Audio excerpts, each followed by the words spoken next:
Hello everyone and welcome to Physicmania. In today's video, we will be looking at what are scalars and what are vectors. So if you want to skip to specific sections of the video, please look in the box description. You will be having the times of the specific sections. So without further ado, let's start. What is a scalar? A scalar in physics is a physical quantity that can be described in its totality by a single number. This single number is what we call a magnitude. An example of a scalar is the mass of a physical object. In this case, for example, we have this beautiful car right here. And what we say is that the mass of this object, in this case this car, is equal to 1200 kilograms. As we can see, the mass is sufficiently described by this single number. By knowing this number, we know all the properties of the mass. So this is what makes a scalar. This is why mass is an example of a scalar. Another example of a scalar is temperature. We could say outside there's a temperature equals of 93 degrees Fahrenheit.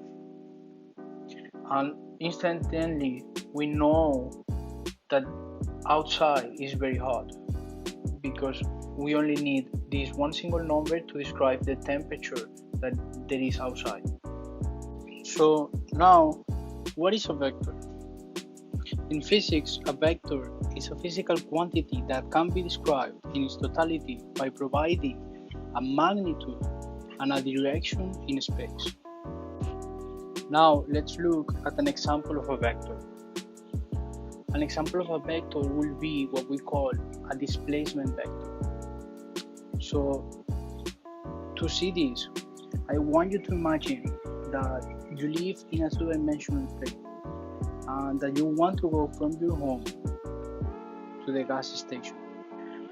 To get to the gas station, you could take many paths.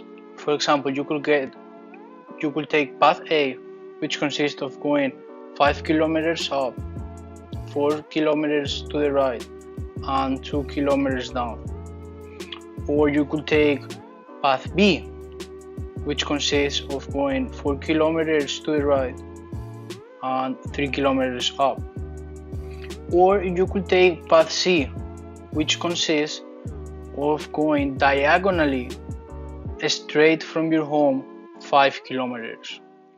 In any case, no matter what path you take, to describe the displacement vector, you need both the direction and the magnitude of the path you take.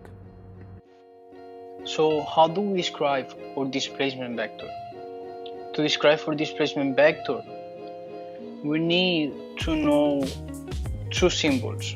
The first is that a symbol with an arrow on top is what we call a vector, and a symbol with a hat on top specifies the direction of that vector. So if we call our displacement vector capital letter D,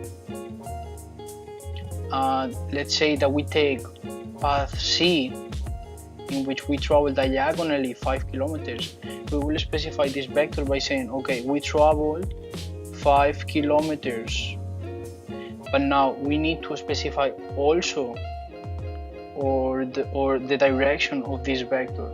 So if we say that the diagonal direction is letter D with the hat on top, which specifies the direction, then our complete vector will be 5 kilometers in the D small direction.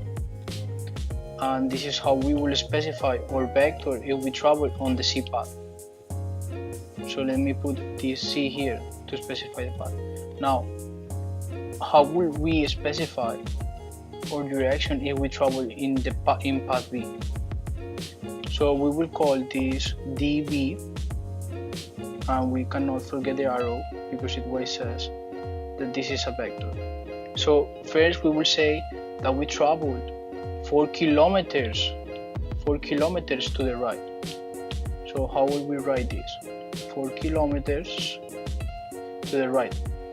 So to specify the right direction, we will say that right direction is equal to little r. So we travel first 4 kilometers in the right direction, and then a plus to specify that we travel 3 kilometers in the up direction.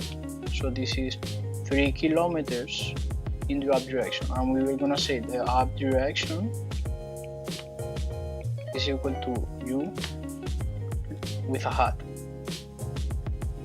Now we have our complete vector in path B, and this is the vector dB is equal to 4 kilometers in the right direction and 3 kilometers in the up direction. So thank you all for watching. With this we finish today's video. I hope you like it, and I hope you learned something today. In the next video we will see some of the properties of scalar quantities and vector quantities. So see you next time. Thank you.